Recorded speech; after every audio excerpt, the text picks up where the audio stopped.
하나님 말씀 요한복음 6장 35절 말씀을 오늘은 함께 읽도록 하겠습니다. 요한복음 6장 35절 말씀입니다. 다 함께 읽겠습니다. 예수께서 이르시되 나는 생명의 떡이니 내게 오는 자는 결코 줄이지 아니할 터이요 나를 믿는 자는 영원히 목마르지 아니하리라. 아멘. 주님께서, 우리 예수님께서 말씀하셨습니다. 나는 생명의 떡이다. 오늘 우리가 읽은 이 말씀은 22절부터 59절까지에 나오는 내용의 핵심 구절이 되겠습니다. 22절부터 시작되는 부분이기 때문에 그 앞에 오늘 우리가 읽은 예수님 말씀하시기를 나는 생명의 떡이다 하신 이 말씀과 직접 상관 있는 사건들이 오늘 우리가 읽은 본문 앞에 두 개나 있습니다. 오늘 그 두 가지를 먼저 함께 나누고 그리고 오늘 읽은 본문을 마지막으로 설교하도록 하겠습니다. 첫 번째 여러분과 함께 나눌 말씀은 우리가 너무나 잘 아는 오병이어의 기적입니다. 우리는 너무 잘 아는데 오늘 우리 가운데 계신 분 중에 처음 듣는 소리인데 하는 분들도 혹시 계시지 않을까 그런 생각을 합니다. 우리 교회에서 지금 학습 교육 받고 있는 분들도 계시고 또 신앙생활을 시작한 지 얼마 안 되는 분들도 계셔서 대부분이 잘 아는 오병이어의 기적이지만 어쨌든 오늘 말씀을 좀 더 상세하게 풀어보도록 하겠습니다. 오병이어라는 것은 떡이 5개고 물고기가 2마리다 이런 의미입니다. 한자 용어이죠. 예수님께서 갈릴리라는 큰 호수가 너무 커서 그 동네 사람은 이 갈릴리를 호수라 부르지 않고 바다라 부르고, 호수인데 높은 산에서부터 내려오는 바람 때문에 때로는 호수에서 파도가 치는, 풍랑이 일어나는 이런 일들도 있었습니다. 예수님께서 이 갈릴리 북부 지역의 벳세다라는 들판에서 제자들과 함께 있을 때에 많은 사람들이 예수님을 찾아왔습니다. 얼마나 많이 찾아왔는가 하면 남자들만 헤아려 보니까 대충 한 5,000명쯤 되었습니다. 이제 그 정도 모이면 거기에는 여인들도 있었을 것이고 어린 아이들도 있었을 텐데 굉장히 많은 사람들이 예수님을 찾아왔습니다. 예수님은 예수님을 찾아온 많은 사람들에게 제일 먼저 무엇을 하셨을까요? 주로 하나님 나라의 말씀을 먼저 가르치셨고 그리고 많은 병자들을 직접 고쳐 주셨습니다. 이제 그러다 보니 저녁이 되었습니다. 오늘 우리가 요한복음을 읽었는데 여기에는 나오지 않지만 마태복음, 마가복음, 누가복음에는 이때쯤 예수님의 제자들이 예수님께 와서 이렇게 말합니다. 예수님, 이제 저녁이 되었기 때문에 이 사람들을 다 돌려보내서 마을에 들어가서 저녁을 사 먹고 집으로 가도록 그렇게 하셔야 되지 않겠습니까? 그렇게 제자들이 예수님께 말씀을 드렸을 때 예수님께서 아니다, 너희들이 먹을 것을 주어라 이렇게 말씀하셨습니다. 제자들 입장에서는 이 말도 안 되는, 이게 전혀 불가능한 일을 예수님께서 말씀하셨습니다. 마태, 마가, 누가복음에는 안 나오는데 요한복음에 나오는 내용이 이제 있습니다. 예수님께서 제자들이 이렇게 이야기할 때에 빌립이라는 제자에게 예수님께서 말씀하십니다. 질문을 하셔요. 빌립아, 우리가 어디에 가서 떡을 사서 이 사람들한테 먹일 수 있겠느냐 물었습니다. 빌립이 이 말을 듣고 계산을 해보았습니다. 예수님, 200데나리온을 가지고 떡을 사도 이 사람들한테 조금씩 나누어 줘도 모자랄 것 같습니다. 이렇게 계산을 했습니다. 200데나리온은, 이 한 데나리온은 남자 일꾼이 하루 일하면 받는 일당입니다. 그러니까 간단하게 계산해서 좀 쉽게 10만 원 이렇게 계산하면 이제 200데나리온은 이제 한 2천만 원 정도, 그렇게 쉽게 추산해 볼 수 있습니다. 5,000명, 남자만 5,000명 모였는데요, 빌립의 계산에 의하면 2천만 원치 떡을 빵을 사서 다 나눠줘도 배부르게도 못 먹고 조금씩 나눠줘도 그것도 부족할 것 같습니다. 이렇게 이야기를 했습니다. 그때 마침 옆에 있던 안드레라는 제자, 안드레는 예수님의 제자 중 베드로의 동생이죠.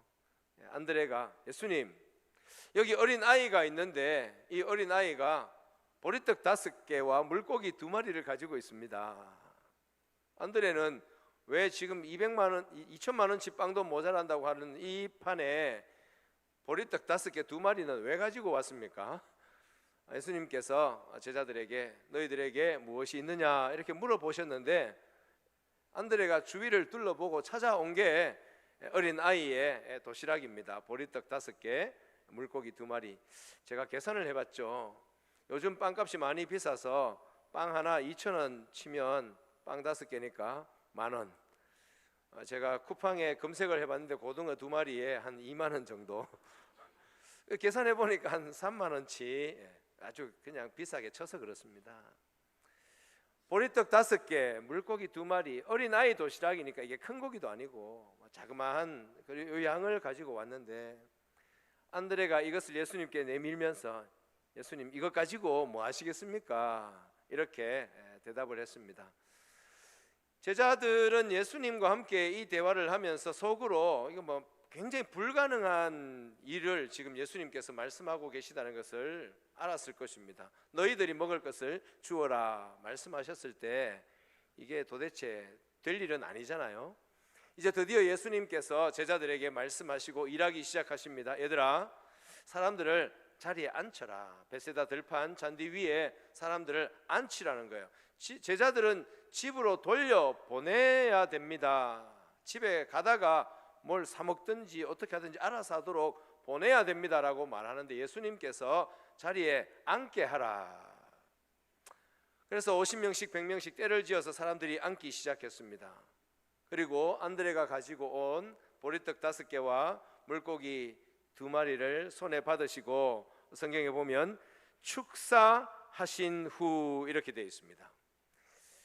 여러분, 예수님께서 보리떡과 물고기 2마리를 손에 들고 축사할 때에 어떤 이방 종교처럼 아주 요란한 어떤 행동을 하신 것이 아닙니다. 여기에 해당되는 신약 성경 원어는 감사 기도하신 후 그렇게 되어 있습니다. 예수님께서 이 보리떡 5개와 물고기 2마리를 들고 하나님 아버지께 감사 기도를 드린 후에 제자들에게 다시 주면서 사람들에게 나눠 주라고 말씀하셨습니다. 보리떡 5개와 물고기 2마리였는데 제자들이 그것을 받아서 나누기 시작하는데 계속 나누어 줄 수 있고 남자만 5,000명이 넘는 수많은 무리들에게 계속 나누어 주고 계속 나누어 주고 사람들이 배부르게 다 먹고 남은 것을 거두어 오라고 했는데 12바구니에 가득 차게 거두어서 돌아왔습니다.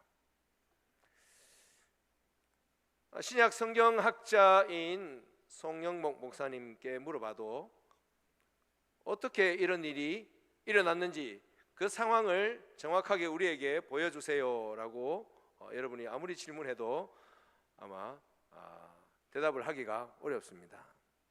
어떻게 이런 일이 일어났는지 영상을 안 찍어놨기 때문에 우리가 알 수 없어요. 하나님께서 일으키신 이 기적을 우리가 다시 재현할 수도 없고 어떤 방식이었는지 모르겠지만 수많은 사람들이 그 빵과 물고기를 배부르게 먹고 남긴 것이 12바구니입니다. 우리는 이것을 오병이어의 기적이다 이렇게 말합니다. 진짜 기적이죠. 아마 이 말씀을 처음 듣는 분들, 오늘 이 자리에 앉아 계신 분이 계시다면 평소에는 목사님이 뭐 그럴듯한 말씀을 하시더니 오늘은 영 이상한 말씀을 하시네, 그런 마음이 들까봐 조금 걱정이 되네요. 그런데 이게 거짓말 같은 실제 역사인데요, 예수님의 제자들이 정신없는 사람이 아닌데 마태가 이 내용을 마태복음에 기록을 해서 성경에 남겼고 사람들에게 계속 전하고 이야기하고 설교를 했습니다. 마가복음에도 기록되어 있고 누가복음에도 기록되어 있고 요한복음에도 기록되어 있습니다. 그러면 예수님의 제자들이 목숨을 걸고 거짓말하면서 이 일을 말할 이유가 전혀 없는데요. 예수님의 제자들은 바로 그 상황에서 이 일을 수종들었던 사람들이고, 복음서가 기록이 되고 복음서가 전해지고 이 설교를 계속하는 동안에 예수님의 제자들만 살아 있었고, 그때 이 들판에서 빵과 보리떡, 이 물고기를 먹은 사람들은 다 죽고 없었는가? 아닙니다. 예수님의 제자들이 살아있는 동안에도 이 빵과 물고기를 먹었던 사람들이 여전히 생존해 있었죠. 그들이 증인입니다. 성경은 이 내용을 단순히 기적이라고 말하지 않고 요한복음에서 표적이라고 말합니다. 여러분 한번 따라해 보실까요? 기적 말고 표적. 기적은 놀라운 일이에요. 높은 데서 사람이 떨어졌는데 하나도 안 다쳤어요. 어떤 구덩이에 빠졌는데 쏙 들어가서 사람이 하나도 안 다치고 그냥 그대로 있는 거예요. 그런 것을 보고 기적이라고 말합니다. 근데 기적은 기적이죠. 정말 놀라운 일이니까요. 그러나 표적이라는 말은, 기적은 기적인데 어떤 목적이 있는 기적을 표적이라고 말합니다. 예수님께서 행하신 이 일은 정말 놀라운 기적이었는데, 이 기적은 그냥 지나가고 없어지는 그런 그냥 놀라운 전에 있었던 일, 그게 아니라 예수님은 이 일을 통해서 뭔가를 분명하게 보여주고 말씀하고 싶어 하시는 기적이었다는 거죠. 예수님께서 의도적으로 계획적으로 이 기적을 행하셨습니다. 요한복음 20장 30절과 31절 말씀을 성경을 보여드리겠습니다. 읽으셔도 되고요, 눈으로 보셔도 되겠습니다. 예수께서 제자들 앞에서 이 책에 기록되지 아니한 다른 표적도 많이 행하셨으나 오직 이것을 기록함은 너희로 예수께서 하나님의 아들 그리스도이심을 믿게 하려 함이요, 또 너희로 믿고 그 이름을 힘입어 생명을 얻게 하려 함이라. 아멘. 이 말씀은 요한복음의 기록 목적입니다. 요한복음을 기록한 목적은 예수님이 하나님의 아들이시다 하는 것을 믿게 하기 위해서 기록했다는 거예요. 그러면 오병이어의 기적을 예수님께서 행하신 목적은 와 배부르게 먹었네, 놀랍네 하고 끝나라고 기적을 행하신 것이 아니고, 이 기적을 베푸신 분이 하나님의 아들이시구나 하는 것을 믿게 하기 위해서 예수님께서 이 일을 행하셨다는 뜻입니다. 그 예수님을 믿으면 생명을 얻습니다.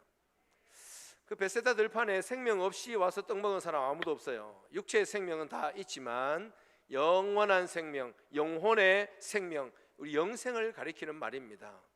육체의 생명을 가지고 있어도 하나님과 연결되어 있지 않으면 이 땅의 생애가 끝나면 하나님의 영원한 심판 아래 떨어지는데, 그것은 영원히 살지만 영원한 진노 아래 있기 때문에 그것은 살았다고 말할 수가 없습니다. 하나님의 영원한 나라, 생명의 나라, 기쁨과 행복의 나라, 평화의 나라, 오늘 찬양대가 찬양했죠. 평화의 나라, 완전한 영원한 평화의 나라, 그 나라에 들어가서 사는 생명이 영생입니다. 예수님께서 오병이어의 기적을 행하신 것은 예수님이 영원한 생명을 주시는 분이시다. 떡을 주시는 분이 들판에서 아무것도 없는 곳에서 수많은 사람들을 배불리 먹이시는 저분이 우리에게 영생을 주시는 분이구나 하는 것을 알게 하고 보여주고 믿게 하시기 위해서 예수님이 이 기적을 행하셨다는 말씀입니다. 이 기적 이후에 예수님께서 제자들을 먼저 배에 태워서 가버나움으로 바다 건너편으로 가라고 하십니다. 제자들이 엄청 피곤했거든요. 사실 예수님도 피곤하시지만 제자들도 많이 피곤했습니다. 이 베세다 들판은 원래 예수님과 제자들이 사역하다가 쉬기 위해서 잠시 피신한 곳이 베세다 들판인데 거기에 사람들이 또 몰려와서 이런 일이 벌어졌거든요. 그래서 예수님께서 제자들을 먼저 배 태워서 보내고 예수님은 산으로 따로 가셔서 기도하십니다. 예수님의 제자들이 배를 타고 갈릴리 호수를 건너서 가버나움으로 가는 동안에 이 밤 시간이었는데요, 얼마쯤 가다가 바람이 불기 시작하는 거예요. 바람이 점점 거세지더니 파도가 일어나서 제자들이 엄청 배 안에서 고생을 했습니다. 예수님의 제자 중에 대부분이 갈릴리 바다의 어부 출신이었음에도 불구하고 그 파도 때문에 굉장히 고생을 했습니다. 그때 예수님께서 제자들이 고생하는 것을 보시고 여기 예수님의 신적 능력이 나타나는 거죠. 바다에서 멀리 떨어져 산에 계시지만 제자들이 고난당하는 것을 알고 보고 계셨습니다. 우리 예수님이 그래요. 좀 전에 오병이어의 기적을 통해서 예수님이 누구시다? 하나님의 아들, 신적 능력을 가지신 하나님이심을 보여주는 기적이라고 했는데, 산 위에서 기도하고 계시지만 제자들이 고난당하는 것을 보시고 아시고 찾아오십니다. 제자들은 배 타고 벌써 먼저 출발했고요, 예수님은 산 위에서 내려오셨습니다. 예수님은 제자들에게 어떻게 다가오셨을까요? 퀴즈입니다. 어떻게요? 물 위로 걸어서. 예수님께서 물 위로 걸어서 제자들에게로 찾아오셨습니다. 예수님께서 물 위로 걸어오셨다 할 때 제자들이 유령이라고 난리를 쳤습니다. 예수님께서 나다, 두려워하지 말라, 나다. 제자들이 예수님을 못 알아보겠습니까? 바로 이 대목에서 여러분이 잘 아시는 베드로가 만일 주님이시면 나로 물 위로 오라 하소서. 오너라. 베드로가 물 위로 걸어서 예수님께 가다가 물결 보고 겁먹었을 때 물에 빠진 것을 예수님이 건져주신 일화가 바로 이때 있었던 일이었습니다. 예수님께서 배에 올라타시니까 바람이 멈추었고 파도도 그쳤고 이제 금세 항구에 도달하게 되었습니다. 그 시기가 성경은 밤사경이라고 말합니다. 우리는 새벽에도 1시가 있고 낮에도 1시가 있는데 유대인들은 밤에는 시간을 대충 헤아렸습니다. 저녁 6시부터 새벽 6시까지 이 12시간을 4개의 시간으로 만들어서 1시, 2시, 3시, 4시 이렇게 계산을 했습니다. 그러니까 밤사경은 새벽 3시부터 6시까지, 새벽 6시까지 그 시간이 밤사경이에요. 가장 어두운, 가장 깊은 밤이죠. 예수님은 오병이어의 떡을 먹었던 무리들을 다 돌려보내시고 제자들 먼저 보내고 어디 가셨다고요? 산에 기도하러 가셨습니다. 산에서 30분 기도하고 내려왔습니까? 1시간 기도하고 내려왔습니까? 밤새 기도하시고 밤사경에 새벽 한 4시나 5시쯤 돼서 제자들에게로 물 위로 걸어오신 것으로 짐작이 됩니다. 예수님께서 밤새 깊이 기도하셨습니다. 우리도 주님과 함께 깊이 기도하는 기도의 사람들로 살아갈 수 있기를 바랍니다. 2가지를 말씀드렸습니다. 하나는 오병이어의 기적이고요, 하나는 예수님께서 물 위로 걸어오신 기적입니다. 이 두 기적을 표적이라고 봅니다. 표적. 예수님이 하나님의 아들이시다. 우리 가운데 헤엄을 아무리 잘 치는 사람도 파도 치는 바다 위로 걸어올 수 없고, 우리 가운데 몸무게가 가장 적게 나가는 사람도 물 위로 걸어서 올 수가 없습니다. 예수님이 물 위로 걸어오셨다는 것은 사람이 아니라는 거죠. 하나님이라는 뜻입니다. 신적 능력을 보여주시면서 나는 하나님의 아들이다 하는 것을 보여주신 기적이죠. 자, 이제 이 2가지 기적을 통해서 예수님께서 그들에게 또 오늘 성경을 읽고 듣는 우리에게 무엇을 보여주시는가? 하나님의 아들. 요한복음 20장 31절 한 번 더 보여드리겠습니다. 같이 읽겠습니다. 오직 이것을 기록함은 너희로 예수께서 하나님의 아들 그리스도이심을 믿게 하려 함이요 또 너희로 믿고 그 이름을 힘입어 생명을 얻게 하려 함이니라. 아멘. 우리 가운데 대부분은 이미 이런 예수님을 믿고 하나님의 자녀로 살고 있기 때문에 이 말씀이 어쩌면 당연하지 이렇게 들리는 분들이 많으시죠. 그러나 이 말씀을 처음 듣고 이제 이것을 믿어야 하나님의 아들, 딸이 된다 했을 때 이제 여기에는 큰 넘어야 할 산이 있습니다.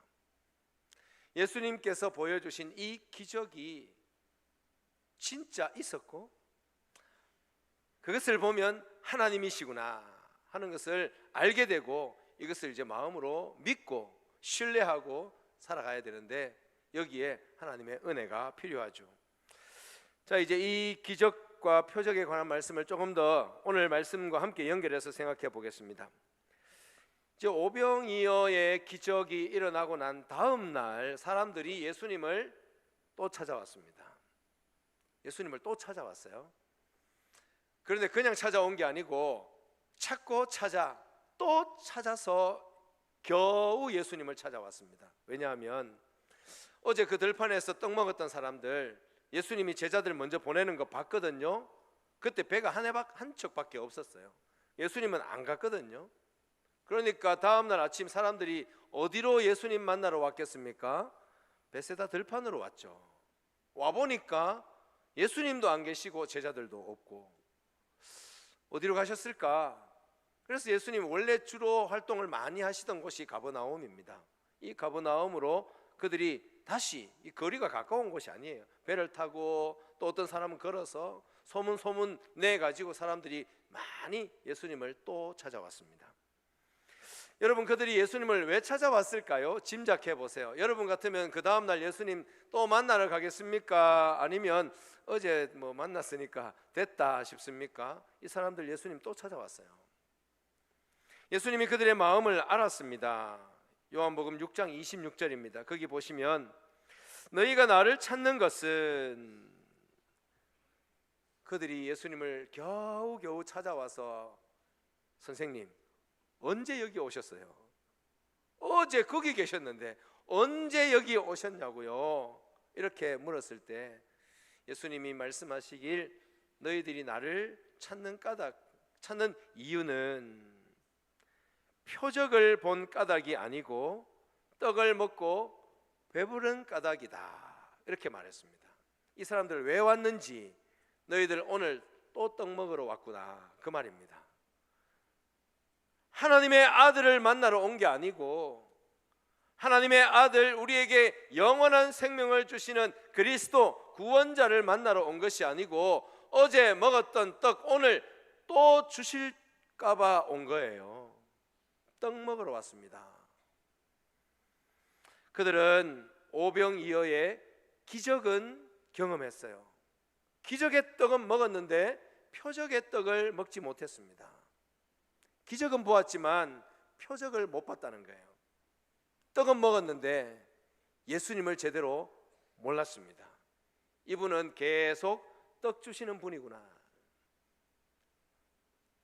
떡 문제, 고기 문제, 먹는 문제, 인생 문제, 아프면 병 고쳐주고 좋은 말씀도 들려주고 배고프면 빵 주고 물고기 주는 우리 인생 문제 해결해 주는 분이구나. 거기까지만 생각했습니다. 일 안 해도 됩니다. 예수님 만나러 가면 떡 문제, 고기 문제 해결되니까, 병 문제 해결되니까 또 찾아가면 되는 거죠. 그러나 예수님께서 그것 때문에 떡을 주신 것이 아니었습니다. 15절 말씀 보십시오. 6장 15절입니다. 예수님께서 오병이어의 표적을 행하시고 난 다음에 예수께서 그들이 와서 자기를 억지로 붙들어 임금으로 삼으려는 줄 아시고 다시 혼자 산으로 떠나가시니라. 아멘. 예수님께서 이 오병이어의 대단한 기적을 일으키신 후에 산으로 혼자 가셨습니다. 떠나가셨어요. 여러분, 제가 만약에 우리 교회에서 놀라운 기적을 행해가지고 온 성도들이 다 놀래가지고 저를 쳐다보고 있고 그 밖에도 소문 듣고 사람들이 많이 쳐다오면 제가 몰래 도망가서 어디로 도망가겠습니까? 아니면 계속 여기 서 있겠습니까? 여러분 같으면 어떻게 하시겠어요? 사람들이 그렇게 좋다 하고 하는데 예수님께서 그 자리를 피해서 산으로 떠나가십니다.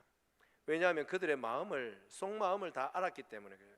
임금 삼으려고, 이분이 우리의 왕이 되면 좋겠다. 그 당시에 헤롯 왕이 있었는데 도움이 별로 안 됐습니다. 이스라엘은 로마의 지배 아래 있었고 굉장히 고난당하고 있었고 어려움이 많았습니다. 그런데 예수님이라면 먹는 문제 완전 해결되잖아요. 보리떡 5개만 있으면 뭐 문제 없는데, 병도 문제 없습니다. 다 고쳐주시니까 이분이 왕이 되면 우리의 인생 문제 다 끝이다. 이제 우리나라도 로마에서 독립할 수 있겠구나. 예수님의 기적만 보고 예수님이 왜 이 기적을 행하셨는지 표적을 보지 못한 사람들이었습니다. 27절 말씀 보시면 너희들이 썩을 양식을 위하여 일하지 말라 했습니다. 썩을 양식이라는 것은 이것은 이 땅의 일들을 가리키는 것입니다. 이 땅의 일들이 쓸모없다는 말이 아니고 이것은 때가 되면 언젠가는 다 사라질 일들이라는 거예요. 어제 떡 먹고 오늘 또 떡을 먹고 내일 우리는 또 밥을 먹어야 되는 거죠. 이것은 우리를 하나님 나라에서 영생하도록 주시는 그 영원한 생명과는 이게 비교가 안 되는 것이죠. 이 땅의 것만 보고 살면 그것은 이 땅의 것만 보고 살다가 먹고 살다가 그냥 끝나버리는 인생인데 하나님 나라에 들어갈 수가 없습니다. 예수님은 오병이어의 표적을 통해서 이 땅에 썩을 양식 이게 아니라 영원한 생명을 주시는 생명의 떡을 주시는 분이라는 것을 보여주시기 위해서, 믿게 하시기 위해서 그 떡을 주셨던 것이죠. 이런 사람들이 또 있었는데 소개하도록 하겠습니다. 광야에서 만나만 먹었던 사람들입니다. 이제 구약 성경으로 돌아가면 저 출애굽기에 이스라엘 백성들이 애굽에서 구원받아서 광야를 지나가는 여정이 기록되어 있습니다. 이제 광야에서 이스라엘 백성들이 40년을 보내게 되는데 그것도 다 뭐 불신앙 때문에 생겨난 세월이죠. 그러나 하나님께서 그들에게 먹을 것을 공급하십니다. 무엇입니까? 만나였습니다. 만나는 이스라엘 백성들이 처음 먹어본 음식이었습니다. 듣도 보도 못한, 아무도 본 적도 없는 그런 음식이었거든요. 그래서 이 만나라는 말의 뜻이 그렇습니다. 만나의 뜻이 이게 뭐냐? 만나의 뜻이 그렇습니다. 만나라는 이 히브리 말의 의미가 이게 뭐냐? 처음 본다는 거죠.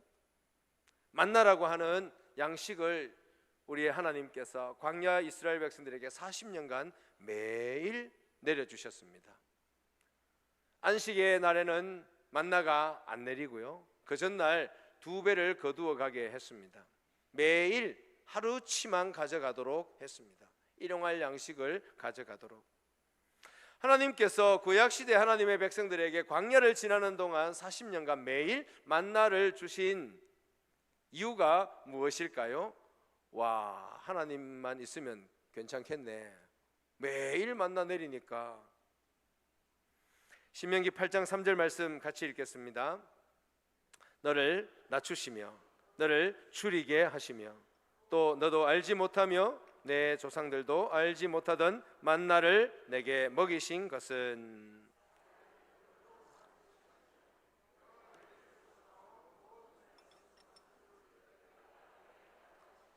아멘. 여러분, 만나가 매일 새벽에 내렸고 매일 거두어서 먹었지만 만나만 먹으면 여기에 문제가 있는 거예요. 만나를 누가 내려주셨는지를 생각을 해야 되는 것이죠. 만나를 누가 주셨습니까? 하나님이 주셨잖아요. 하나님이 만나를 주시고 그들의 생명을 지켜주시는 하나님을 바라보면서 그 만나를 먹어야 되는 거지, 매일 만나만 먹고 만나만 보고 그 음식만 생각하는 것은 떡만 먹고 예수님을 제대로 보지 못하는 것과 똑같았습니다. 여러분, 하나님이 주시는 만나를 먹었다면 이스라엘 백성들이 감히 그렇게 말하지 못했을 것입니다. 아, 이제 만나가 지겹다. 우리가 애굽의 종으로 있을 때에도 가끔씩 고기는 먹었는데 이제 만나가 지겹다. 마늘도 없고 부추도 없고 오이도 없고. 성경에 있는 내용이에요. 이제 만나가 지겹다는 거예요. 만나가 어디에서부터 왔는지를 생각하면 고기 먹고 싶으면 어떻게 해야 됩니까? 하나님께 겸손히 엎드려서, 하나님, 만나를 주셔서 우리의 생명을 지켜주시는 하나님, 우리에게 고기도 주실 수 없습니까? 이렇게 겸손하게 기도해야 되는데, 만나 지겹다, 못 먹겠다, 옛날이 좋았다, 구원해 주신 하나님의 은혜를 싸그리 무시해 버리고 그렇게 말했습니다. 그래도 하나님 사랑이 많으셔서 고기를 보내주셨죠. 뭡니까? 메추라기, 새가, 저 높이 나는 새를 아무리 많이 보내준들 먹을 수 있습니까? 잡을 수 있습니까? 탁 사람들이 잡을 수 있도록 사람 높이에 쫙 이렇게 하나님께서 낮게 날도록 해서 실컷 먹게 해 주셨습니다. 이쯤 되면 물이 떨어졌을 때, 물이 없을 때, 목마를 때 어떻게 해야 합니까? 하나님, 우리가 목이 마릅니다, 물이 필요합니다, 우리에게 물을 주십시오라고 해야 되는데 이 사람들 어떻게 합니까? 모세의 목을 잡고 우리를 이 광야에서 죽이려고 여기까지 데려왔느냐, 그렇게 말했습니다. 이 사람들 무엇을 먹었습니까? 떡만 먹었고 고기만 먹었지. 그것을 내려주시고 보내주신 하나님을 전혀 보지 못했습니다.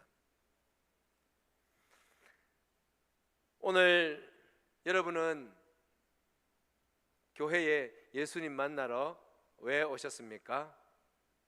예수님 만나러 오면 내 삶의 문제 해결해 주시고 내 인생 문제 풀어주시고 우리에게도 떡이 필요하고 우리에게도 고기가 필요하고, 주님 만나면 떡 주시고 우리의 삶의 문제 풀어주시니까 혹시 오셨습니까?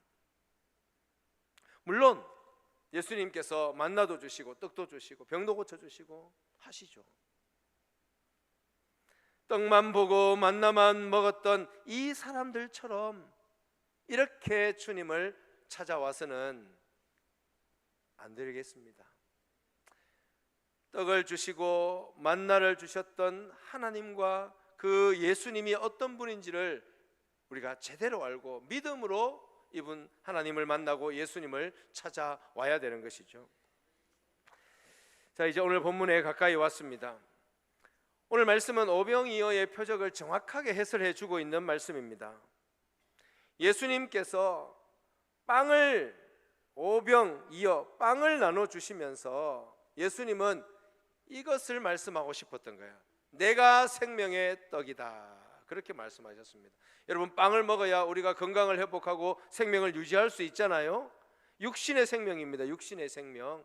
마치 이와 같이 나는 생명의 떡이다, 나를 먹으면 너희들이 영생할 수 있다. 예수님을 어떻게 먹습니까? 자, 내 살을 먹으면 너희들이 영생한다 말씀했는데 예수님의 살을 어떻게 먹습니까? 그것은 예수님을 믿는다는 말의 비유입니다. 예수님께서 십자가에서 우리를 대신해서 우리의 죄를 다 짊어지시고 죽으시면서 또 피를 흘리시면서 너희를 위해서 찢는 내 살이고 너희를 위해서 흘리는 피다고 말씀하셨습니다. 우리는 성찬식에서 빵을 먹으며 포도주를 마시면서 예수님의 살과 피를 먹고 마신다고 말할 때 우리를 위해서 예수님께서 죽으신 것을 우리가 믿는다는 의미로 그것을 먹고 마시는 것입니다. 예수님이 우리를 대신해서 죽으시고 부활하신 이 사실이 우리에게 생명의 떡이 되는데, 예수님을 믿으면 예수님을 먹는 것이에요. 내가 생명의 떡이다. 베세다 들판에서 그 빵을 먹으면서 저분이 생명을 주시는 분이시구나. 이 땅에 육신의 생명을 가지고 살고 있지만 우리 안에 있는 영혼이 있는데, 영혼은 예수님을 믿지 않으면 죽은 상태에 있습니다. 예수님을 믿어야 우리 영혼이 다시 살아나는 거예요. 생명의 떡으로 세상에 오신 하나님의 아들 예수 그리스도를 믿는 사람, 생명의 떡을 먹는 사람, 누구든지 영생을 얻습니다. 하나님의 자녀가 됩니다. 하나님의 영원한 사랑을 먹고 살게 됩니다. 천국 백성이 됩니다. 하나님의 아들, 딸이 되면 영원한 천국에서 영원히 하나님의 영광 가운데 살게 될 텐데, 이 땅에서도 하나님의 백성으로 주의 사랑 가운데 살게 됩니다. 요한복음 3장 16절을 다 같이 암송하겠습니다. 하나님이 세상을 이처럼 사랑하사 독생자를 주셨으니 이는 그를 믿는 자마다 멸망치 않고 영생을 얻게 하려 하심이니라. 아멘. 한 번 더 화면을 보여주세요. 요한복음 3장 16절입니다. 같이 한 번 더 읽겠습니다. 하나님이 세상을 이처럼 사랑하사 독생자를 주셨으니 이는 그를 믿는 자마다 멸망하지 않고 영생을 얻게 하려 하심이니라. 아멘.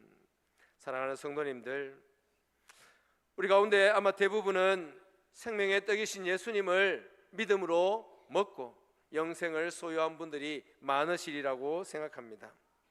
그러나 혹시 아직까지 예수님이 하나님의 아들이시요 우리의 구원자가 되신다는 이 사실을 마음으로 온전히 믿고 우리의 모든 삶을 주님께 맡기고 신앙을 고백하지 못한 분이 계시다면, 오늘 이 시간 이 말씀을 통해서 이 예수님을 이제 믿겠습니다.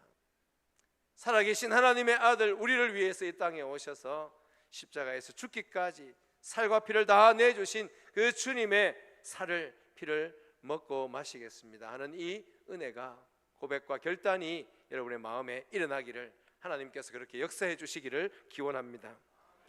아울러 우리만 아니라 우리 가족 가운데, 우리 친구 가운데, 우리 이웃 가운데, 이전에 우리 교회를 다녔던 그런 성도들 중에 지금 믿음의 자리에서 떨어져 있고 멀어져 있고 돌아오지 않는 이 분들에게 이 은혜가, 생명의 떡이 공급될 수 있도록 우리가 기도하고, 우리가 먹은 이 생명의 떡을 그들에게 또 소개하고 그들도 먹을 수 있도록 풍성한 생명을 누릴 수 있도록 기도하고 전도하는 일을 계속해서 해야 되겠습니다. 이 일에 함께 헌신할 수 있기를 바랍니다.